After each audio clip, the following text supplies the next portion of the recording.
গেল শনিবার ভারতের তেলেঙ্গানা রাজ্যে নির্মাণাধীন সুড়ঙ্গ ধসে আটকা পড়া ৮ শ্রমিককে এখনও উদ্ধার করা সম্ভব হয়নি। দেশটির সামরিক এবং জরুরি নিরাপত্তা বাহিনীর ব্যর্থ চেষ্টার পর এবার উদ্ধার কাজে নেমেছে বিশেষায়িত উদ্ধারকারী র্যাট মাইনারদের একটি দল। সরু সুড়ঙ্গ খুঁড়ে উদ্ধার কাজ চালানোয় বিশেষজ্ঞ এ দলটি এখন আটকে পড়া শ্রমিকদের শেষ ভরসা। সোমবার থেকে তাদের উদ্ধারে সর্বাত্মক চেষ্টা চালাচ্ছেন তারা।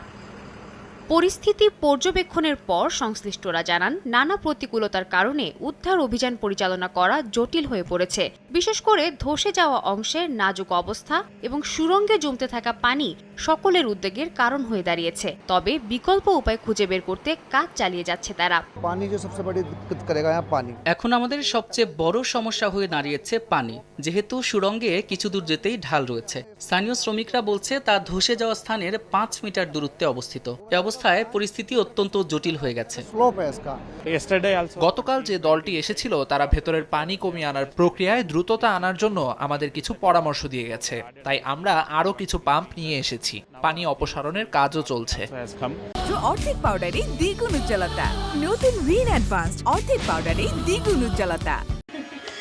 এ অবস্থায় রাত দিন দুশ্চিন্তায় সময় পার করছেন আটকে পড়া শ্রমিকদের স্বজনরা। প্রিয়জনকে ফিরে পাওয়ার আশায় দেশের বিভিন্ন প্রান্ত থেকে ছুটে এসেছেন পরিবারের সদস্যরা।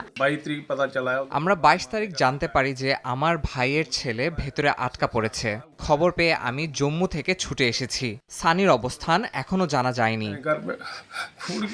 র্যাট হোল মাইনিং প্রক্রিয়ায় বেশ কয়েকবার সফলভাবে উদ্ধার অভিযান চালানোর পরেও পরিবেশের জন্য ক্ষতিকর হওয়ায় 2014 সালে এর উপর নিষেধাজ্ঞা আরোপ করেন দেশটির আদালত। যদিও এরপর 2023 সালে হিমালয়ের কাছে একটি ধসে যাওয়া সুড়ঙ্গ থেকে 41 শ্রমিককে উদ্ধার করে র্যাট মাইনারদের এ দলটি।